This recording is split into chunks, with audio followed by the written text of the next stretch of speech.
حي على الصلاة.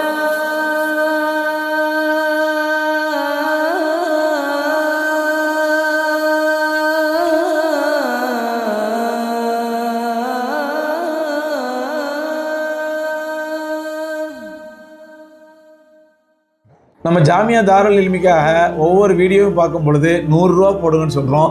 100 ரூபாங்கிறது உங்களுக்கு ஒரு பெரிய தொகையே கிடையாது. ஏன்னா 4 நண்பர்கள் சேர்ந்து நம்ம ஒரு டீ குடித்தா காஃபி குடித்தா 100 ரூபா ஆகிடும். அதனால் ஒவ்வொரு பயானை பார்க்கும்போது 100 ரூபா போடுங்க. உதாரணமாக என்னோடய ஒரு பயானை 50,000 பேர் பார்க்குறாங்கன்னா அந்த 50,000 பேர் 100 ரூபா போட்டிங்கன்னா 50 லட்ச ரூபா வந்துடும். 2 தடவை போட்டால் 1 கோடி ரூபா ஆகிடும். அந்த ப்ராஜெக்ட் ரொம்ப ஈஸியாக முடிச்சிடலாம். அதனால் தயவு செஞ்சு அன்பான வேண்டுகோள் என்ன சொன்னால், என்னுடைய ஒவ்வொரு வீடியோவையும் பார்க்கும் பொழுது அதன் மூலமாக உங்களுக்கு எவ்வளோ பயனடைகிறீங்க, அந்த பயனுக்கு பிரதிபகாரமாக உங்கள்கிட்ட கேட்குறது எனக்காண்டி கேட்கல, அல்லாஹ் தீனுக்காண்டி கேட்குறேன். ஒரு 100 ரூபா போடுங்க. ஒவ்வொரு பயான் பார்க்கும்பொழுது ஒரு 100 ரூபா போடுங்க. வல்ல ரப்புல் ஆலமீன் அந்த இஸ்லாமிய கலாச்சார மையத்தை, இஸ்லாமிய கல்வி மையத்தை மேலும் மேலும் உருவாக்கி தருவான் இன்ஷா அல்லாஹ். அப்புறம் ஜிபே பண்ணும்பொழுது அந்த நம்பர் ஏதாவது மிஸ்டேக்கு, நம்பர் ஒழுங்காக போல அல்லது உங்களுக்கு அது ரீச் ஆக மாட்டேன்னு சொன்னால் இன்ஷா அல்லாஹ் அக்கௌண்ட்டில் கூட போடுங்க. 2 அக்கௌண்ட் நம்பரையும் தரோம், அதுலேயும் போடுங்க. தயவு செஞ்சு ஒவ்வொரு தடவையும் பயான் பார்க்கும்போது 100 ரூபா போட மறக்காதீங்க.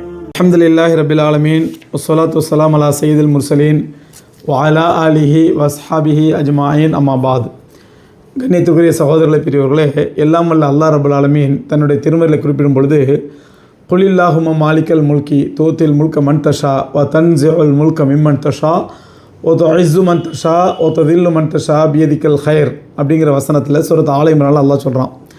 அது என்ன சொல்கிறான்னா, அல்லாஹ் நபியே நீங்கள் சொல்லுங்கள், இது ஒரு துவா மாதிரி அல்லாஹ் சொல்கிறான். அல்லாஹும்ம யா அல்லாஹ், குலில்லாஹும்ம யா அல்லாஹ், மாலிக்கல் முல்கி ஆட்சியாளர்களுக்கெல்லாம் ஆட்சியாளனே, துஅத்தில் முல்க மன் தஷா நீ நாடியவர்களுக்கு ஆட்சியை கொடுக்கின்றாய், ஓ தன்ஸிஉல் முல்க மிம்மன் தஷா நீ நாடியவர்களிடத்திலிருந்து ஆட்சியை பறிக்கின்றாய், ஓ துஇஸ்ஸு மன் தஷா ஓ துதில்லு மன் தஷா நீ சிலரை கேவலப்படுத்துகிறாய், நீ நாடியவர்களை கண்ணியப்படுத்துகிறாய் அப்படின்னு அல்லாஹ் ரப்புல் ஆலமீன் அவனுடைய துதியாக, அவனுடைய புகழாக இந்த ஆயத்தில் சொல்லும்படி பெருமானா ஸல்லல்லாஹு அலைஹி வஸல்லம் அல்லாஹ் உத்தரவிடுகின்றான்.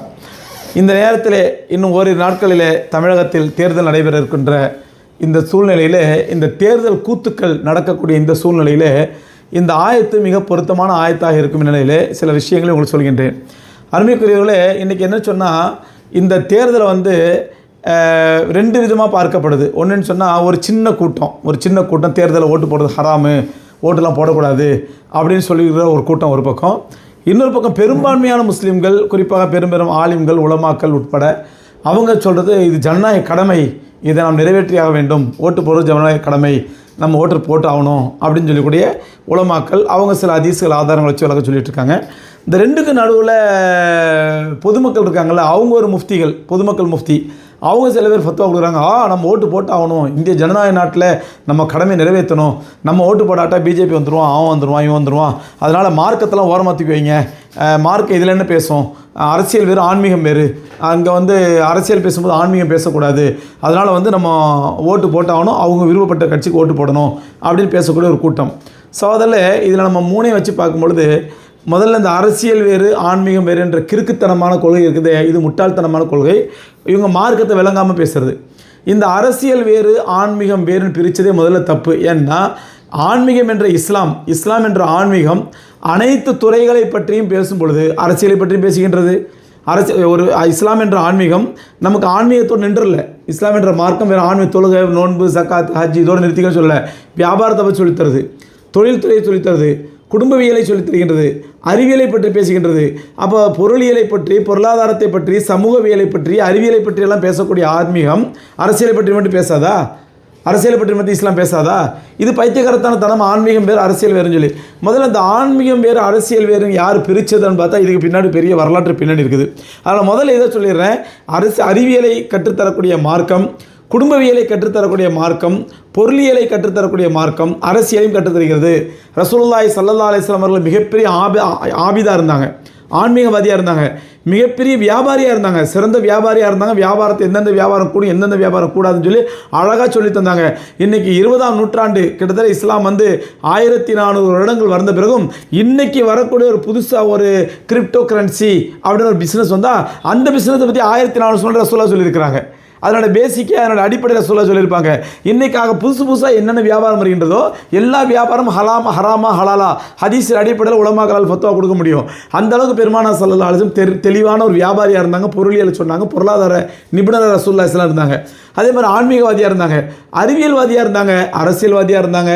மதீனாவில் ஒரு அழகான இஸ்லாமிய ஆட்சியை உருவாக்கி ஒரு அரசியல்வாதி எப்படி இருக்க வேண்டும் என்று ஒரு அழகான முன்மாதிரியாக ரசூலாக இருந்தாங்க. அதனால் முதல்ல ஆன்மீகம் வேறு அரசியல் வேறுன்னு பிரித்தது முதல்ல தப்பு. இது யார் பிரித்ததுன்னு சொன்னால், இந்த அரசியல் வேறு ஆன்மீகம் பிரித்த வரலாறு என்னென்னு பார்த்தீங்கன்னா, மிகப்பெரிய ரசூலுல்லாஹி ஸல்லல்லாஹு அலைஹி வஸல்லம் இந்தியா உலகத்திற்கு வருவதற்கு முன்பாகவே பெருமானார் ஸல்லல்லாஹு அலைஹி வஸல்லம் உலகத்திற்கு வரத்துக்கு முன்னாடியே கிறிஸ்தவம் இருந்துச்சு. கிறிஸ்தவ மதம் இஸ்லாம் வரதுக்கு முன்னாடி இருந்த மதம். அப்போ கிட்டத்தட்ட கிபி 400களிலே கிபி 415 அலெக்சாண்ட்ரியாவை சேர்ந்த, இன்றைக்கி அந்த அலெக்சாண்ட்ரியா வந்து எஜிப்தில் இருக்குது, அந்த அலெக்சாண்ட்ரியாவை சேர்ந்த ஹைப்போஷியா என்ற ஒரு விஞ்ஞானி. இந்த ஹைப்போஷியா என்ன பண்ணுறான் அப்படின்னு சொன்னால், அந்த விஞ்ஞானி கிறிஸ்தவ மதம் கோலோச்சக்கூடிய அந்த அலெக்சாண்ட்ரியாவிலே கிறிஸ்தவ மதத்திற்கு எதிரான ஒரு வானியல் சாஸ்திரத்தை சொல்கிறான். அதாவது கிறிஸ்தவ மதத்துக்கு எதிரானதல்ல, அவன் ஒரு ஆராய்ச்சி கண்டுபிடிக்கிறான், ஒரு அறிவியல் விஞ்ஞானி. அந்த அறிவியல் விஞ்ஞானி ஒரு ஆராய்ச்சி கண்டுபிடிக்கிறான், அந்த ஆராய்ச்சியை மக்கள்கிட்ட சொல்கிறான். உடனே கிறிஸ்தவ பாதிரிமாரெலாம் என்ன பண்ணுறாங்க, அவனுக்கு பனிஷ்மெண்ட் கொடுக்குறாங்க. இவன் வந்து கிறிஸ்தவ மதத்திற்கு எதிரான கொள்கையை சொல்லிட்டான், இவனை கல்லால் அடித்து கொள்ளணும்னு சொல்லி கிபி வெறும் 415 பெருமானார் ஸல்லல்லாஹு அலைஹி வஸல்லம் உலகத்திற்கு அனுப்பப்படுவதற்கு சுமார் 150-200 வருஷத்துக்கு முன்னாடியே 415 அலெக்சாண்ட்ரியாவிலே ஹைப்போஷியா என்று சொல்லக்கூடிய ஒரு கிறிஸ்தவ விஞ்ஞானி கல்லால் எடுத்துக் கொள்ளப்படுகின்றான். இது 415. அதுக்கப்புறம் ரசூல்லா வந்து ஒரு 1000 வருஷத்துக்கு அப்புறம் கிட்டத்தட்ட கிபி 1600களிலே அப்போ எந்த அளவுக்கு விஞ்ஞானம் வளர்ந்துருக்கும், எந்த அளவுக்கு அரசியல் வளர்ந்துருக்கும், எந்த அளவுக்கு அறிவியல் வளர்ந்துருக்கும். இந்த சம்பவம் நடந்து கிட்டத்தட்ட 1200 வருஷத்துக்கு பிறகு ரோம் நகரத்தில் ஒரு சம்பவம் நடக்குது. அது யாருன்னு பார்த்தீங்கன்னா, ப்ரூனோ என்று சொல்லக்கூடிய விஞ்ஞானி. இந்த ப்ரூனோ என்று சொல்லக்கூடிய விஞ்ஞானி என்ன பண்ணுறான்னா, பூமி உருண்டைன்னு சொல்கிறான். பூமி உருண்டைங்கிறத முதல்ல கண்டுபிடித்த விஞ்ஞானிகளில் அவனும் ஒரு விஞ்ஞானி, ப்ரூனோ என்று சொல்லக்கூடிய விஞ்ஞானி. இவன் 1400களில் ரோம் நகரிலே பிறந்தவன், ரோம் நகரில் வசிக்கிறான், ஆராய்ச்சி பண்ணுறான், ஒரு டிக்ளரேஷன் பண்ணுறான். அப்போ ரோம் நகரம் நமக்கு தெரியும், கிறிஸ்தவ பாதிரிகள் நிறைந்த நகரம். உடனே பாதிரிகள்லாம் என்ன பண்ணுறாங்க, பிரபுக்களுக்கு போய் ப்ரெஷர் கொடுத்து, ஆட்சியாளர் ப்ரெஷர் கொடுத்து, இந்த ப்ரூனோ வந்து சொல்லக்கூடிய கருத்து வந்து நம்முடைய பைபிள் கருத்துக்கு எதிராக இருக்குது, அதனால் இவனை வச்சு கொண்டுனோடனே அப்போ அந்த மன்னர் என்ன பண்ணுறான், இவங்களுடைய இன்ஃப்ளூயன்ஸ் தாங்க முடியாமல் உத்தரவிட்டுறான். அந்த ப்ரூனோ என்ற ஒரு சிறந்த விஞ்ஞானி தீ வைத்து கொல்லப்படுகின்றான் 1400. இதெல்லாம் வரலாற்று பூர்வமான சம்பவம். நான் கதை உள்ள கற்பனை உள்ள கப்சா உடல, நெட்டில் போய் பாருங்கள், விக்கிபீடியாவில் போய் பாருங்கள், இல்லை ஏஐயில் போய் தேர்ந்தெடுங்க, எல்லாம் உங்களுக்கு தரும். 1600களிலே ப்ரூனோ என்ற விஞ்ஞானி தீ வைத்து கொளுத்தப்பட்டான். அப்போ இது 415 நான் 2 சம்பவம் மட்டும் சொல்கிறேன்.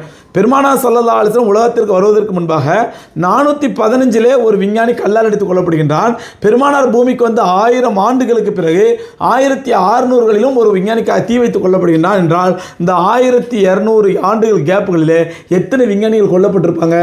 இதனுடைய விளைவுதான் இந்த விஞ்ஞானிகள் எல்லாம் என்ன பண்ணுறாங்க, கருத்து சுதந்திரம் வேணும், எங்களுக்கு அறிவியல் சுதந்திரம் வேணும் அப்படின்னு போராடித்தான் இவர்கள் கொடி பிடித்தார்கள். அவர்கள் தூக்கி பிடித்த கொடிதான் என்னன்னு சொன்னால், give and to Jesus what is due to Jesus and give unto Caesar what is due to Caesar. ஜீசஸுக்கு கொடுக்க வேண்டியது ஜீசஸ் கொடுங்கள், சீசருக்கு கொடுக்க வேண்டியது சீசர் கொடுங்கள். அதாவது ஜீசஸா அவர் சர்ச்சோடு வச்சுக்க, ஜீசஸுடைய மேட்டரை சர்ச்சோடு வச்சுக்க. அதாவது ஆன்மீகம் வேறு, சீசர் என்றால் ஆட்சியாளர்கள், அவர் ஆட்சியில் வச்சுக்க, அரசியல் என்பது வேறு. அப்போ ஆன்மீகம் வேறு, அரசியல் வேறு என்ற கொள்கை யாரால் உருவாக்கப்பட்டது? பாதிக்கப்பட்ட, தீ வைத்து கொளுத்தப்பட்ட, கல்லால் எடுத்து கொளுத்தப்பட்ட, அறிவியல் காரணங்களை, அறிவியல் ஆராய்ச்சிகளால் முடக்கப்பட்ட, பாதிக்கப்பட்ட விஞ்ஞானிகளால் தூக்கி பிடிக்கப்பட்ட கொடிதான் இது. அரசியல் வேறு, ஆன்மீகம் வேறு என்று. இல்லை என்றால் இஸ்லாம் அரசியல் வேறு, ஆன்மீகம் எங்குமே பிரிக்கலை. எம்பெருமானார் ஸல்லல்லாஹு அலைஹி வஸல்லம் தலை சிறந்த ஆன்மீகவாதியாக இருந்தாங்க, உலகத்திற்கே வழிகாட்டக்கூடிய அரசியல்வாதியாக இருந்தாங்க. அதனால் அரசியல் வேறு, ஆன்மீகம் வேறு அல்ல, அரசியலும் ஆன்மீகத்தின் ஒரு பகுதி தான். ஆனால் சொன்னேன், எப்படி பெருமானார் ஸல்லல்லாஹு அலைஹி வஸல்லம் சொன்ன முறைப்படி ஒருத்தர் வியாபாரம் பண்ணுறான், அந்த பொருளாதாரமும் பொருளியலும் அதுவும் இபாதத்தான். பெருமானார் ஸல்லல்லாஹு சொன்னபடி குர்ஆன் ஹதீஸ் அடிப்படையில் ஒருத்தர் அறிவியல் விஞ்ஞானி ஆராய்ச்சி பண்ணுறான், அந்த அறிவியலும் இபாதத்தான். ஏன்? அல்லாஹ் ரசூல் சொன்ன முறைப்படி ஒரு மனிதன் தன்னுடைய இச்சைக்காக தன்னுடைய மனைவி இடத்திலே வீடு விடுவதையும் ஆன்மீகம் என்று சொன்ன மார்க்கம் இஸ்லாம். ஆன்மீகம் என்று சொன்ன மார்க்கம் இஸ்லாம். அப்போ சமூக வாழ்க்கை, சோஷியல் லைஃபு, சயின்டிக்கல் லைஃபு அல்லது எக்கனாமிக்கல் லைஃபு என்று சொல்லக்கூடிய இது அனைத்தையும் இபாதத் என்று சொன்ன மார்க்கம். ஒரு மனிதன் நல்ல அரசியலை, குர்ஆனும் ஹதீஸும் வழிகாட்ட அரசியலை மேற்கொண்டால் அந்த அரசியல்வாதியும் ஆன்மீகவாதி தான். அதுவும் இபாதத்து தான், அதுவும் வழிபாடு தான் என்று சொல்லக்கூடிய மார்க்கம் அல்லாஹ்வுடைய தீன் இஸ்லாம். ஹைர், அந்த அடிப்படையில் இன்றைக்கு நடக்கக்கூடிய ஆட்சி முறைகள் இதை பற்றி நம்ம சின்ன ஒரு அலசனம்னா சுருக்கமாக சொல்லுறேன். அதாவது பெருமானார் ஸல்லல்லாஹு அலைஹி வஸல்லம் அந்த உலகத்திற்கு வந்த பொழுது சுற்றி இருந்த அனைத்து நாடுகளிலும் இருந்தது மன்னர் ஆட்சி அல்லது குல ஆட்சி அல்லது குடும்ப ஆட்சி, இப்படி தான் ஆட்சிகள் இருந்துச்சு. மன்னராட்சி, சர்வாதிகார ஆட்சி அப்படி தான் இருந்துச்சு. பைசாந்தியர்கள் கிறிஸ்தவர் காலத்தில் மன்னராட்சி இருந்துச்சு. அதே மாதிரி மற்ற பகுதியில் அரபுகளிலே அங்கே குல ஆட்சி இருந்துச்சு அல்லது கோஷ்டி ஆட்சி இருந்தது. இப்படித்தான் ஆட்சிகள் இருந்தது. இது அனைத்துக்கும் மாற்றமாக கண்மணி நாயகம் ரசூலை கரீம் ஸல்லல்லாஹு அலைஹி வஸல்லம் அவர்கள் இஸ்லாமிய ஆட்சி என்ற ஒரு ஆட்சி முறையை புது முறையாக உருவாக்கி தந்தார்கள். புது முறையாக உருவாக்கினாங்க. அது என்ன முறை? அது மன்னர் ஆட்சியும் இல்லை, அது குல ஆட்சியும் கிடையாது, அது சர்வாதிகார ஆட்சியும் கிடையாது, அதே நேரத்தில் ஜனநாயக ஆட்சியும் கிடையாது. ஏன்னா ரசூலுல்லாவை யாரும் ஓட்டு போட்டு தேர்ந்தெடுக்கல, மெஜாரிட்டி மக்கள் தேர்ந்தெடுக்கல. ரசூலுல்லாஹி ஸல்லல்லாஹு அலைஹி வஸல்லம் ஒரு இதை பிடிச்சிக்கிட்டு பானை சின்னத்தை பார்த்து போடுங்கம்மா ஓட்டுன்ற ரசூலுல்லாஹி ஓட்டு கேட்கல. ஆக ஜனநாயகமும் அல்ல, அது குல ஆட்சியும் கிடையாது, சர்வாதிகாரமும் அல்ல, மன்னர் ஆட்சியும் அல்ல, ஒரு புதுமையான ஆட்சியை உருவாக்கினார்கள். அதுதான் இஸ்லாமிய ஆட்சி. அதுதான் இஸ்லாமிய ஆட்சி. அந்த இஸ்லாமிய ஆட்சியைத்தான் எம்பெருமானார் ஸல்லல்லாஹு அலைஹி வஸல்லம் கடைபிடித்தார்கள். அவர்களுக்கு பிறகு வந்த ஹலீஃப் என்று சொல்லக்கூடிய ஹலீஃபாக்கள் ஹதரத் அபூபக்கர் ரலியல்லாஹு தஆலா அன்ஹு அதே இஸ்லாமிய ஆட்சியை கொண்டு வந்தாங்க. அதே இஸ்லாமிய ஆட்சியை நடைமுறைப்படுத்தினாங்க. ஹதரத் உமர் ரலியல்லாஹு தஆலா அன்ஹு அந்த இஸ்லாமிய ஆட்சியை மேலும் மெருகேற்றினார்கள். ஹதரத் உஸ்மான், ஹதரத் அலி எல்லாமே அந்த இஸ்லாமிய ஆட்சி முறையை தான் நடைமுறைப்படுத்தினார்கள். அவர்கள் ஆட்சி செய்த ஆட்சி ஜனநாயக ஆட்சியும் அல்ல, சர்வாதிகார ஆட்சியும் அல்ல, குல ஆட்சியும் அல்ல, குடும்ப ஆட்சியும் அல்ல, மன்னர் ஆட்சியும் அல்ல, அனைத்திற்கும் அப்பாற்பட்ட இஸ்லாமிய ஆட்சியைத்தான் எம்பெருமானார் ஸல்லல்லாஹு அலைஹி வஸல்லம் கொண்டு வந்தார்கள். அதைத்தான் உலகத்தில் நடைமுறைப்படுத்தப்பட்டது. அந்த அடிப்படையில் தான் 1925ஆம் ஆண்டு, நம்ம இன்னைக்கு 100 வருஷத்துக்கு முன்னாடி 125 வருஷம் முன்னாடி 1925ஆம் ஆண்டு வரை உலகத்திலே இஸ்லாமிய ஹிலாஃபத் இருந்தது. துருக்கியிலே இஸ்லாமிய ஹிலாஃபத் துருக்கியிலே வந்தது அந்த இஸ்லாமிய ஆட்சியை ஒட்டி. ஆனால் இந்த இஸ்லாமிய ஆட்சியினால் உலகத்துக்கே நல்லது நடக்குண்டா யூத நஸ்ரானிகள் ஒத்துப்பாங்களா? ஆகவே அந்த யூத நஸ்ரானிகள் இஸ்லாமிய ஆட்சிக்கு எதிராக ஒரு ஆட்சியை கொண்டு வந்தாங்க. எப்படி இஸ்லாமிய ஆன்மீகத்துக்கு எதிராக ஒரு ஆன்மீகத்தை கொண்டு வந்தாங்க, அது மக்களுக்கு ஏற்படலை. இஸ்லாமிய அறிவியலுக்கு எதிராக அவங்க ஒரு அறிவியலை கொண்டு வந்தாங்க, அது மக்களுக்கு எதிர்படலை. இஸ்லாமிய கல்விக்கு எதிராக அவர்கள் ஒரு கல்வியை கொண்டு வந்தாங்க, ஆனால் இஸ்லாமிய கல்வி பாதுகாக்கப்பட்டுச்சு. இதையெல்லாம் தாண்டி அவர் இஸ்லாமிய ஆட்சி முறைக்கு எதிராக ஒரு ஆட்சியை உருவாக்கினார்கள். அதற்கு பேர் தான் டெமோக்ரஸி. இந்த டெமோக்ரஸி என்பது கிரேக்க வார்த்தை, இது இங்கிலீஷ் வேர்டும் கிடையாது. டெமோக்ரஸி என்பது கிரேக்க வார்த்தை. டெமோ என்றால் மக்கள், குரோசிஸ்ட் என்றால் ஆட்சி. ஆக டெமோக்ரஸி என்ற கிரேக்க வார்த்தையை வைத்து டெமோக்ரஸியை உருவாக்கினார்கள். இந்த டெமோக்ரஸிக்கு என்ன அர்த்தம்? அமெரிக்காவினுடைய மிக புகழ்பெற்ற ஒரு ஜனாதிபதி ஆப்ரஹாம் லிங்கன் சொன்னார், democracy is the government of democracy is the government of the people, for the people, by the people அப்படின்றாரு. மக்களுக்காக மக்களே ஆள்வதுதான் டெமோக்ரஸி என்று ஒரு விளக்கத்தை சொன்னார். இன்னைக்கு வரைக்கும் அதை தான் டெமோக்ரஸிக்கு ஒரு டெஃபினேஷனாக வச்சிருக்கிறாங்க. டெமோக்ரஸிக்கு டெஃபினேஷன் என்னன்னு சொன்னால், டெமோக்ரஸிக்கு விளக்கம் என்னன்னு சொன்னால், ஆப்ரஹாம் லிங்கன் சொன்னது என்னது? Democracy is the government of the people, for the people, by the people. இதுதான் டெமோக்ரஸி. இஸ்லாமிய ஆட்சிக்கும் டெமோக்ரஸிக்கும் பேசிக்லி அடிபட்டுருது. என்னன்னு சொன்னால், இஸ்லாமிய டெமோக்ரஸி என்பது ஜனநாயகம் என்பது for the people, of the people, by the people. இங்கே இஸ்லாமிய ஆட்சி என்பது ஃபார் த பீப்புள் தான், ஆஃப் த பீப்புள் தான், not by the people but by Allah. என்ன டிஃபரெண்ட் அப்படின்னா, மக்களுக்காக மக்களே ஆள்வது ஜனநாயகம். ஆனால் இஸ்லாமிய ஆட்சியில் மக்களுக்காக மக்களை அல்லாஹ் ஆள்வது, இதுதான் இஸ்லாமிய ஆட்சி. அப்படின்னா என்ன அர்த்தம்? அங்கே சட்டம் இயற்றுவது மக்கள், இங்கே சட்டம் இயற்றுவது அல்லாஹ்.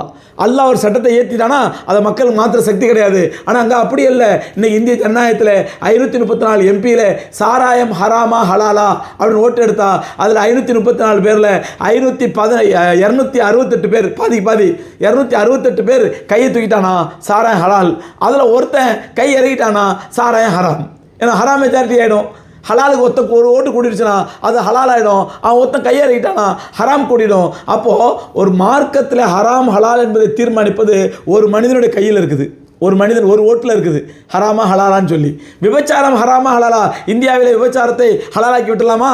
விபச்சார தொழிலை அங்கீகரிச்சலாமா? விபச்சாரத்தை யார் வேணாலும் செய்யலாம், எங்கே வேணாலும் செய்யலாம், விபச்சாரம் குற்றமே இல்லை என்பது உருவாக்கிடலாமா? ஒரே கை, ஒரு ஆள் தூக்கக்கூடிய கையில் இருக்குது. 534 பேரில் 218 பேர் தூக்கிட்டானா, 217 பேர் சேர்ந்து 534, அதை 16 பேர் தூக்கிட்டானா முடிஞ்சு போச்சு, விபச்சாரம் ஹராமாயிடும்.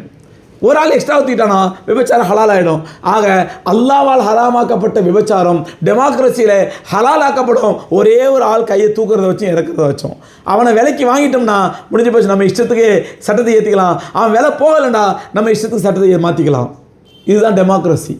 ஆனால் இஸ்லாம் என்பது ஃபார் த பீப்புள் தான், மக்களுக்கான ஆட்சி தான், மக்கள் தான் ஆளுவார்கள். ஆனால் சட்டம் இயற்றக்கூடிய உரிமை அல்லாஹ்வுக்குரியது, மனிதனுக்குரியதல்ல. அதனால தான் சொல்கிறோம் ஜனநாயகம் என்பது இஸ்லாத்துக்கு எதிரானதுங்கிறோம். எந்தெந்த அடிப்படையில் எதிரானது பாருங்கள். அதே மாதிரி ஜனநாயகம் என்பது சகோதரர்களே, ஜனநாயகத்தின் பேசிக்கே நான் இப்போ சொன்ன மாதிரி இந்த மெஜாரிட்டி தான். இஸ்லாத்தில் மெஜாரிட்டி இல்லை.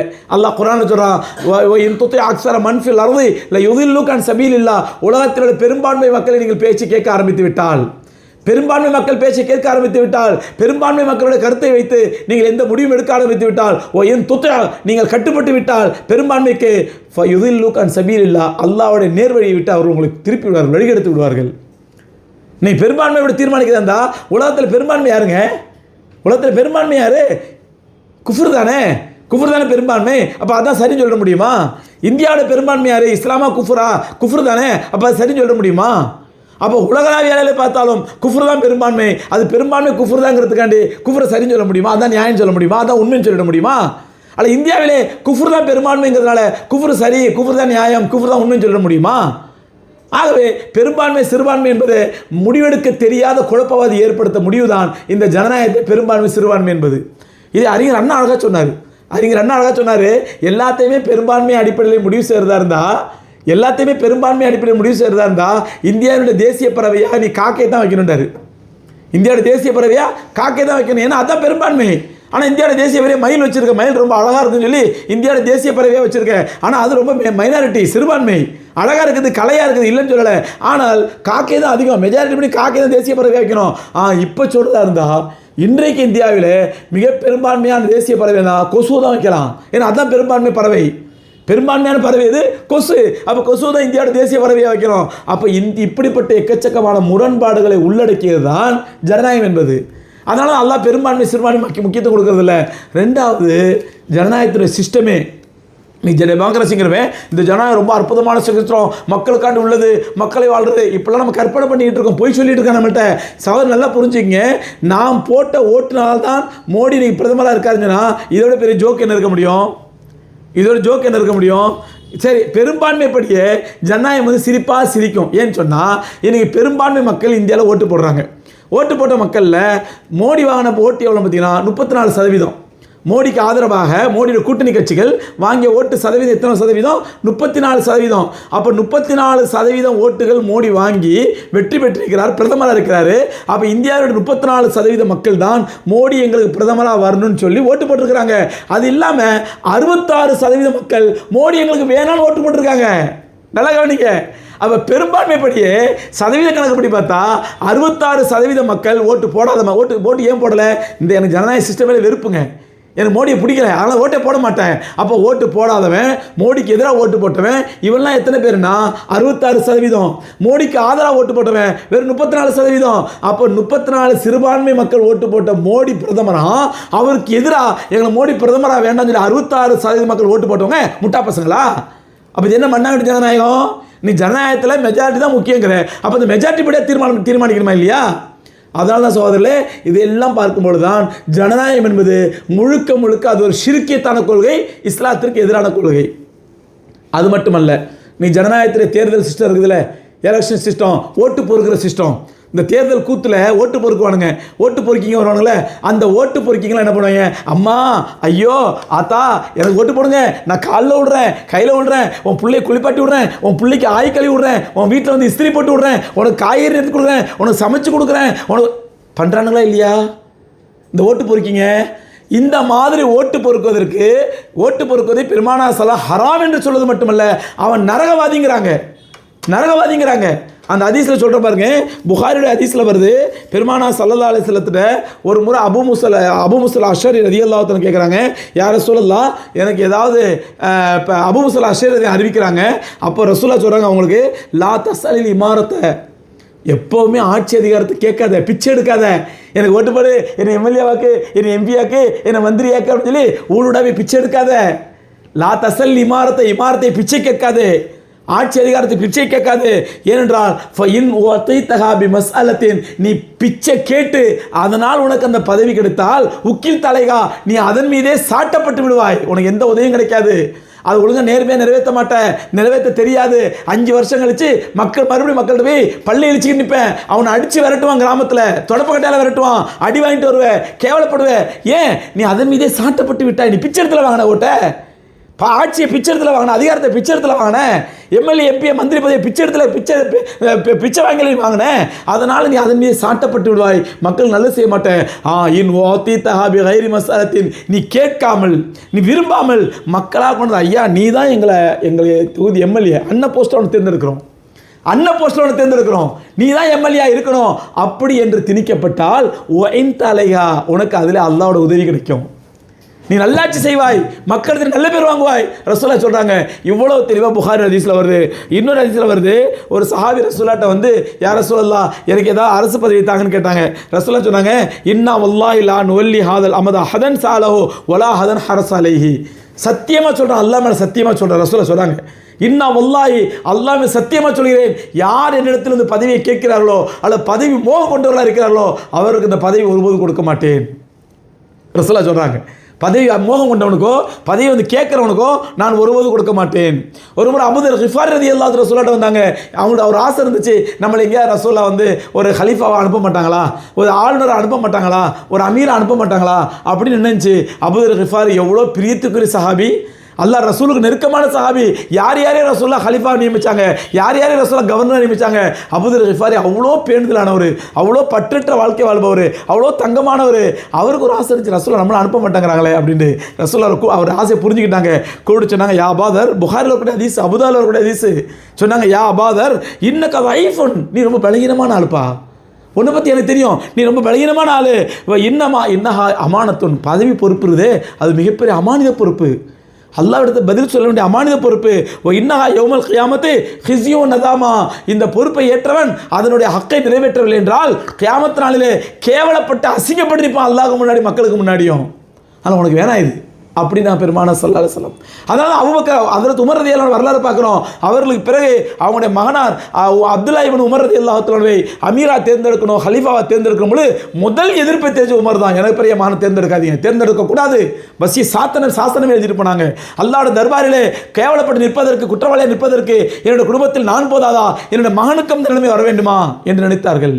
இன்றைக்கி மகனுக்கு மகன், பேரன், மருமகனுக்கு ஒன்று விட்ட மருமகன், மகனுக்கு 2 விட்ட மருமகன், கூத்தியா மகன், கூத்தியாளுக்கு பொண்டாட்டி, கூத்தியாளுடைய மகன், கூத்தியாளுடைய மச்சான் பார்க்குறோம்.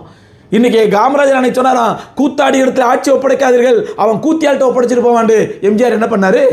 கூத்தாடியை பார்த்து எம்ஜிஆர் முகத்தை பார்த்து மக்கள் எம்ஜிஆர் அதை பார்த்து ஆஹா எம்ஜிஆர் வெள்ளேன்னு இருக்காரு, அழகாக இருக்காருன்னு சொல்லி அந்த சினிமா முகத்தில் மயங்கி அவர்கிட்ட ஆட்சியை கொடுத்து அவர் யார்கிட்ட கொடுத்துட்டு போனார்? கூத்தியாள்கிட்ட கொடுத்துட்டு போனார். அந்த கூத்தாடியும் சேர்ந்து தமிழ்நாட்டை நாசமாக்கினாங்க. இன்றைக்கி அதே மாதிரி கூத்தாடி வந்திருக்கிறான், அவனுக்கு பின்னாடி கூத்தியா ஒத்திருக்கிறான், அவர் கூத்தாடி வந்திருக்கிறான், அவனுக்கு பின்னாடி கூத்தியால் ஒத்திருக்கிறான். சகோதரர்களே, இதை நான் வந்து அசிங்கமான வார்த்தை அல்ல, யதார்த்தத்தை சொல்லுகின்றேன். அவனுக்கு பின்னாடி கூத்தியா இருந்து இயக்குறா. அவன் சொல்கிறா 10 வருஷம் முன்னாடி சொல்லிட்டா, இன்னும் 10 வருஷம் கழிச்சு நான் பிரதமர் இந்தியா தமிழ்நாட்டு முதலமைச்சர் ஆகணும். 10 வருஷம் முன்னாடி அவன்கிட்ட கேட்கலாம் ரிப்போர்ட்ரு, உங்களுடைய ஆசை என்ன? நான் வந்து தமிழ்நாட்டு முதலமைச்சர் ஆகணும். என்ன இப்படி சொல்கிறீங்க? அது நடக்குதா இல்லையான்னு பாருங்கள், விளையாட்டு இல்லை அப்படின்னு 10 வருஷம் முன்னாடி சொன்ன பேட்டி இன்றைக்கு வரைக்கும் வருது.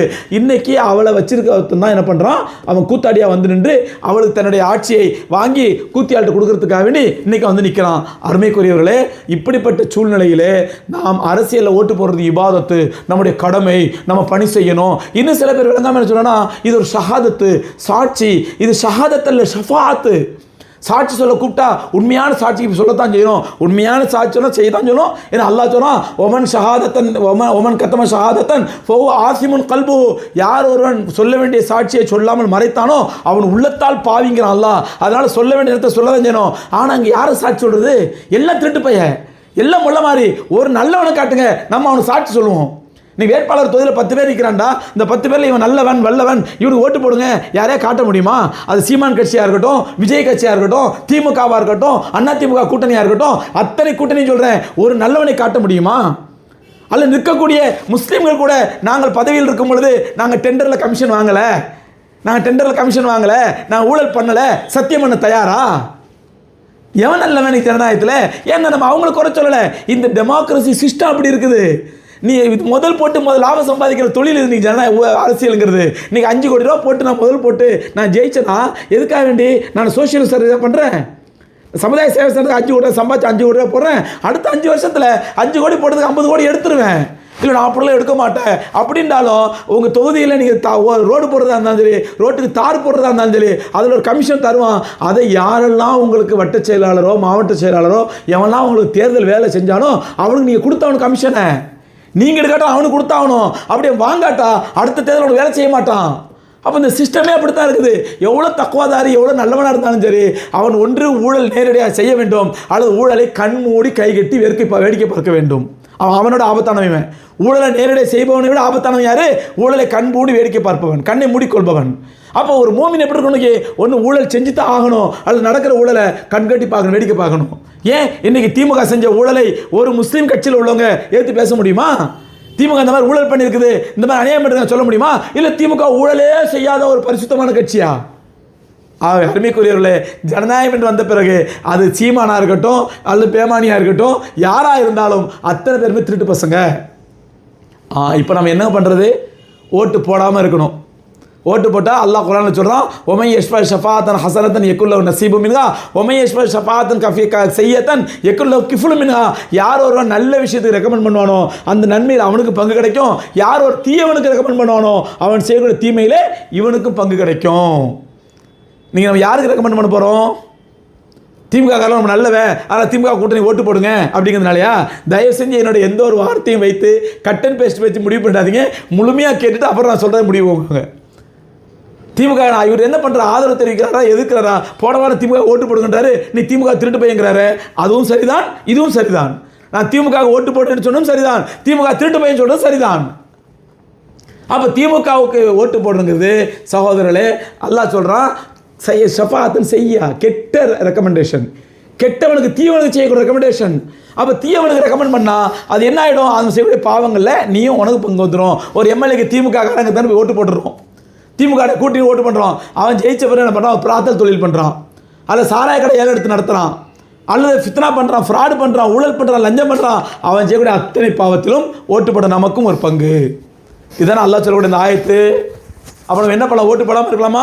ஓட்டு போடாமல் தான் இருக்கணும். அப்படி போட்டு தான் ஆகணும்னா நோட்டால் கொண்டு ஓட்டு போடுங்க, நோட்டால் கொண்டு ஓட்டு போடுங்க. இல்லை ஓட்டு போடாட்டா நம்முடைய பேரை எஸ்ஐஆர்லேருந்து எடுத்துருவான், எஸ்ஐஆர்னு ஒரு சூழ்ச்சியை வச்சு சிஏ என்ஆர்சின்னு வச்சு நம்ம பேர் எடுத்துருவோம் அப்படிங்கிறீங்களா? நோட்டால் போடுங்க. அதுதான் யதார்த்தம். ஆனால் இன்றைக்கி கள நிலவரம் என்னென்ன சகோதரர்களே, இது மார்க்கத்தில் அனுமதி இருக்குது. தஃபாவு அஹஃபுல் அரரைன், அஹஃபுல் அரரைன், ரெண்டு தீங்கில் எது லேசான தீங்கோ அதை செஞ்சுட்டு போயிடுங்க. இது மார்க்கத்தில் உள்ளது. என்ன ரெண்டு தீங்கு? ஒரு தீங்கு ஜனநாயகம் என்ற தீங்கு, மொல்ல மாதிரி முடிச்சவைக்கு ஓட்டு போட வேண்டிய தீங்கு, அவன் பண்ணுற பிராத்தல் ஃப்ராடு பித்தலாட்டம் அனைத்து பாவத்திலும் நமக்கு வரக்கூடிய தீங்கு ஒரு தீங்கு. இன்னொரு தீங்கு இதை வேணாம்னு ஒதுக்குனா நம்முடைய ஈமானை பறிபோகக்கூடிய தீங்கு, ஒரு ஈமானை பறிபோகக்கூடிய தீங்கு. அது என்ன தீங்கு? பிஜேபி ஆட்சிக்கு வந்தால் தமிழகத்தை பிஜேபி என்ன பண்ணுறான்? எல்லா விதத்திலும் முயற்சி பண்ணி பார்த்துட்டான். அவனுக்கு இப்போ இருக்கிற பெரிய தடையை திமுக தான். ஆனால் அந்த திமுக பலகீனப்படுத்திட்டா, திமுக ஒரு கட்சியை மட்டும் பலகீனப்படுத்திட்டா முடிஞ்சு போச்சு. அண்ணா திமுக கபலீகரம் பண்ணியாச்சு, சீமானை கபலீகரம் பண்ணியாச்சு, விஜயை கபலீகரம் பண்ணியாச்சு. எல்லா மேட்டரும் அவங்கள்ட்ட மாட்டிக்கிட்டு இருக்குது. சிபிஐ வச்சு விஜயை முடிச்சிட்டான், எல்லாத்தையும் முடிச்சுட்டான். இப்போ ஒரே ஒரு விஷயம், பிஜேபி திமுக மட்டும் பலகீனப்படுத்திட்டா அவன் ஆட்சிக்கு வந்துடும். அவன் ஆட்சிக்கு வந்தால் என்ன பண்ணுவான்? சகோதர மத கலவரம் உருவாகும். உத்தரப்பிரதேசில் அது பாருங்கள், மாட்டு வச்சு சாப்பிட முடியாதுன்னு சொல்லுவான். முஸ்லீம்கள் கிறிஸ்தவர்கள் யாரும் நிம்மதியாக வாழ முடியாது. நம்முடைய மதரசாக்களை புல்டோசர் வச்சு இழிப்பான், பள்ளிவாசலை புல்டோசர் வச்சு இழிப்பான், எல்லா அநியாயங்களையும் அரங்கேற்றுவான். நடக்குமா நடக்காதா? அப்போ இங்கே அஹஃபுல் அரரைன் ரெண்டு தீங்கு. ஒரு தீங்கு ஜனநாயகம் என்ற ஹராமுக்கு நாம் ஒத்துழைப்பது, இன்னொரு தீங்கு நம்முடைய ஈமானையும் நம்முடைய அல்லாவையும் நம்முடைய ரசூலையும் இழப்பது. ரெண்டு தீங்குல எதுங்க பெரிய தீங்கு? ஈமானை இழக்கிறது பெரிய தீங்கா, அல்லது ஒரு ஹராமிக்கு ஹெல்ப் பண்ணது பெரிய தீங்கா? எது பெரிய தீங்கு? ஈமானை இழந்து விடாமல் இருப்பதற்காகத்தான் இப்போ நாம் சொல்கிறோம் திமுக கூட்டணி ஓட்டு போடுங்க. திமுக ஓட்டு போது பெரிய இபாதத்து, பெரிய சபாபு, அவங்களை அல்லா விட்டு அடுத்த விட்டுக்காரங்க, ஹலிஃபா மாதிரி ஆட்சி நடத்துறாங்க என்று எந்த கிறுக்கனாக சொன்னால் அந்த கிறுக்கம் வாயில மண்ணலி போடுங்க, அந்த கிறுக்கம் வாயில மண்ணலி போடுங்க. திமுக ஆட்சி ஊழல் ஆட்சி தான், திமுக ஆட்சி ஹராமான ஆட்சி தான், திமுக உள்ளவனும் எல்லாம் திருட்டு பயலு தான், அது மாற்று கருத்தே கிடையாது என்ற ஒருத்தர் சொன்னார். ஹஜ்ரத் நீங்கள் திமுக ஆதரித்து பேசுகிறீங்க, தயவுசெய்து திருட்டு பயலாம் சொல்லாதீங்க, ஏன்னா உங்களுடைய பயான் வந்து முதல்வர் வரைக்கும் பார்க்குறாரு, துணை முதல்வர் வரைக்கும் நாங்கள் அனுப்புகிறோம், தயவுசெய்து அப்படிலாம் சொல்லாதீங்க. அது எப்படி சொல்லாமல் இருக்க முடியும்? அது அல்லாஹ் நாடுனா நான் சொல்லக்கூடிய இந்த வார்த்தையை வைத்து அல்லாஹ் அந்த தலைவருக்கு திமுக முதல்வருக்கு அல்லாஹ் நல்ல பற்றி ஹிதாயத்தை கொடுக்கட்டும், அவருடைய மகனுக்கு ஹிதாயத்தை கொடுக்கட்டும், நேர்வழியை கொடுக்கட்டும். சஹாபாக்கள் வரலாறு படித்து ஹலீஃபாக்கள் வரலாறு படித்து நல்ல ஆட்சி கொடுக்குற சஹாபாக்கள் மாதிரி யார் வேணான்னு சொன்னது? ஒட்டுமொத்தத்தில் பார்க்கும்போது சகோதரர்களே, இதற்கு முன்னால் இருந்த அதிமுக ஆட்சிகளை விட, இதற்கு முன்னால் இருந்த திமுக ஆட்சிகளை விட, இதற்கு முன்னால் இவருடைய தந்தை இருந்தார் கருணாநிதி, அவருடைய திமுக ஆட்சியை விட, இதுக்கு முன்னால் அதிமுக ஆட்சிகளை விட இன்னைக்கு இப்போ நடந்த இந்த 5 வருஷம் நடந்த திமுக ஆட்சி எவ்வளவோ மேல்.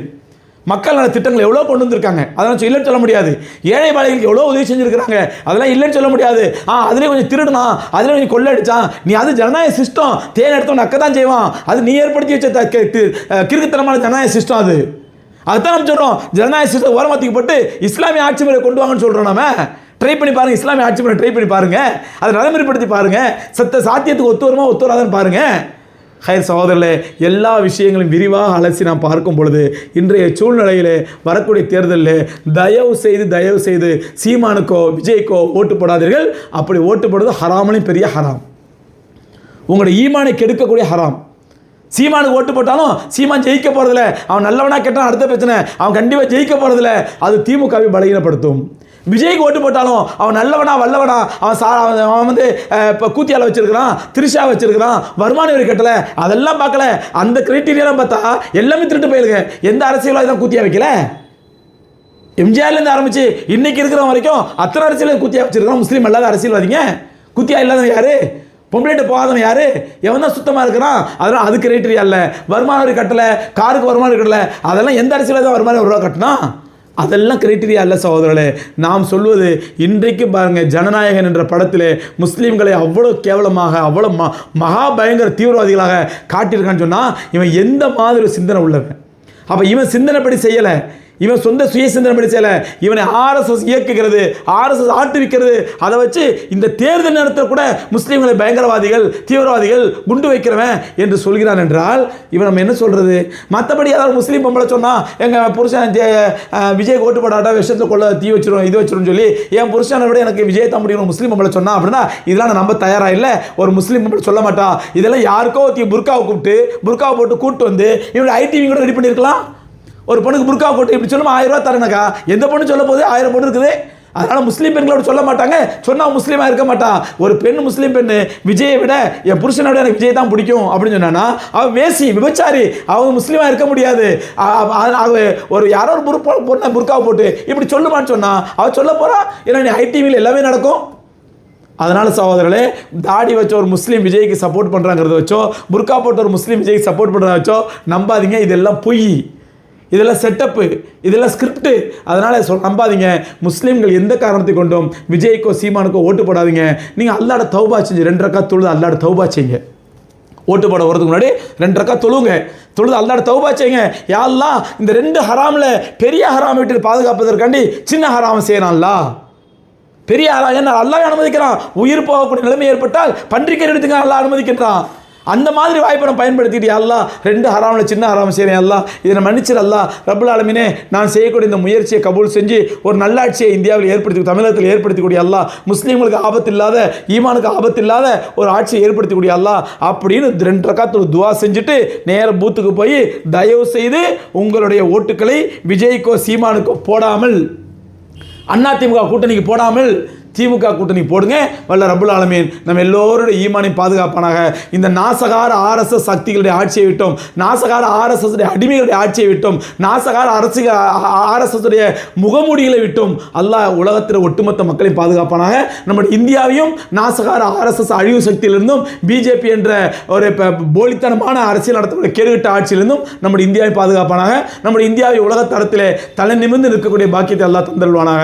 வாஹிர் தாவான் அல்ஹம்துலில்லாஹி ரப்பில் ஆலமீன். பிஸ்மில்லாஹிர் ரஹ்மானிர் ரஹீம். அன்பார்ந்த சகோதரர்களே, உங்களுடைய இல்மி ட்ரஸ்ட் அல்ஹம்துலில்லாஹ் கடந்த 25 ஆண்டுகளாக, கால் நூற்றாண்டுகளாக பல்வேறு கல்வி பணியை இந்த சமுதாயத்திற்கு வழங்கி வருவதை தாங்கள் அறிவீர்கள்.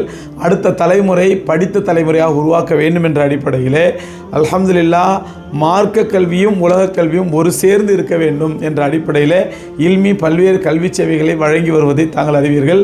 இதற்கு முன்பாக அல்ஹம்துலில்லாஹ் தமிழகத்திலேயே முதல் முறையாக யூபிஎஸ்சி எக்ஸாமுக்கான பயிற்சியை கையில் எடுத்து தமிழகம் முழுவதும் பிரச்சாரம் செய்து யூபிஎஸ்சினா என்ன, அப்படி எக்ஸாம்னா என்ன, அது யார் யார் எழுதலாம், எப்படி எழுதலாம் என்பதை பற்றியெல்லாம் தமிழ்நாடு முழுவதும் செய்து நாங்கள் களப்பணி ஆற்றியனுடைய மிகப்பெரிய விளைவு ரப்புல் ஆலமீன் இந்த வருஷம் கொடுத்துருக்குறோம். தமிழ்நாட்டில் வரலாற்றில் முதல் முறையாக 3 முஸ்லீம் இளைஞர்கள் அல்ஹம்துலில்லாஹ் ஐஏஎஸ் பயிற்சியை கிளியர் பண்ணியிருக்கிறாங்க. அதைத் தொடர்ந்து அல்ஹம்துலில்லாஹ் பல்வேறு துறைகளிலே இல்மி கல்வி பணி ஆற்றி வருவதை தொடர்ந்து கடந்த 3 ஆண்டுகளாக மார்க்க கல்வியோடு சேர்ந்து உலக கல்வி என்ற அடிப்படையில் ஆலிம் ப்ளஸ் அட்வொகேட் ஆரம்பித்தோம். அது இந்த வருடத்திலிருந்து மேம்படுத்தப்பட்டு இன்னும் விரிவாக்கப்பட்டு ஆலிம் ப்ளஸ் அட்வொகேட் மட்டுமல்ல, ஆலிம் ப்ளஸ் டிஃபார்ம் படிக்க விரும்புனீங்கன்னா, அதாவது பயாலஜி குரூப் எடுத்து +2 ஃபஸ்ட்டு குரூப் எடுத்து அவங்க டிஃபார்ம் படிக்க விரும்புனீங்கன்னா அவங்களுக்கு அல்ஹம்துலில்லாஹ் நம்முடைய இல்மி ட்ரஸ்ட்டு 50% ஸ்காலர்ஷிப்போடு நாங்கள் அந்த கல்வியை தருகின்றோம். அதே மாதிரி ஆலிமாக இருக்கிறவங்க அட்வொகேட் படிக்க நடந்தாங்கன்னா அவங்களுக்கு அல்ஹம்துலில்லாஹ் 50% கல்வி சலுகை, கட்டண சலுகை, அதே மாதிரி ஸ்காலர்ஷிப் கொடுக்குறோம். அதே மாதிரி ஆலிம் கோர்ஸ் முடித்தவங்க பிஎட் படித்து அரசு வேலைகளை அரசு பள்ளிகளை ஆசிரியராக போக நினைச்சாலோ அல்லது அதற்கு பிறகு அவன் யூபிஎஸ்சி போன்ற உயர்தர கல்வியை படித்து ஐஏஎஸ் ஐபிஎஸ் ஆன ஆசைப்பட்டாலோ அவங்களுக்கு அல்ஹம்துலில்லாஹ் 50% ஸ்காலர்ஷிப் கொடுக்கும். தகுதி வாய்ந்த பிள்ளைகளாக இருந்தால், மாணவர்களாக இருந்தால், ஏழைகளாக இருந்து நல்ல திறமையான பிள்ளைகளாக இருந்தால் அவங்களுக்கு 100% இல்மி ட்ரஸ்ட் சார்பாக ஸ்காலர்ஷிப் வழங்கி படிக்க வைக்கின்றோம். அருமைக்குரியவர்களே, மார்க்க கல்வியோடு நின்று விடாமல் அவர்கள் உலகத்தரத்தில் மேம்பட வேண்டும் என்ற அடிப்படையில் ஆலிம்களை பிஎட் படித்த ஆசிரியர்களாகவும், ஆலிம்களை பிஎல் படித்த அட்வொகேட்டுகளாகவும், ஆலிம்களை டிஃபார்ம் படித்து தொழிலதிபர்களாகவும் உருவாக்கக்கூடிய உன்னதமான பணியை நாங்கள் கையில் எடுத்திருக்கிறோம். இதற்கு நீங்கள் 10th ரிசல்ட் வரணும், 12th ரிசல்ட் வரணும் எதிர்பார்க்காதீங்க. 10th என்ன ரிசல்ட் வந்தாலும் சரி இன்ஷாஅல்லாஹ் உடனடியாக மதரசாவில் கொண்டு சேருங்க. அவங்க 10th ஒரு கால் ஃபெயில் ஆகிட்டாங்கன்னா அவங்கள பாஸ் பண்ண வைக்கிறதும், 12th ஒரு கால் ஃபெயில் ஆகிட்டாங்கன்னா அவங்கள திரும்ப எழுதி பாஸ் பண்ண வைக்கிறதும் அந்த பொறுப்பை நாங்களே எடுத்துக்கொள்கிறோம். இன்ஷாஅல்லாஹ் திறமையான மாணவர்களுக்கு 100% வரை ஸ்காலர்ஷிப் கொடுக்க இல்மி ட்ரஸ்ட் ரெடியாக இருக்குது. அதே மாதிரி எல்லா மாணவர்களுக்கும், எல்லா முஸ்லீம் மாணவர்களுக்கும் 50% ஸ்காலர்ஷிப் கொடுக்க இல்மி தயாராக இருக்கின்றது. உங்களுடைய பிள்ளைகளை சகோதரர்களே 10th முடித்த பிறகு 12th முடித்த பிறகு என்ன பண்ணலாம், ஏது பண்ணலாங்கிறது அழைக்க வேண்டாம். இன்றைக்கி இருக்கக்கூடிய உலக சூழ்நிலையில் பிள்ளைகள் கல்லூரிகளுக்கு பள்ளிக்கூடங்கள் செல்லும் பொழுது எப்படியெல்லாம் சீர்கெட்டு போயிடலாம்னு பார்க்குறோம்.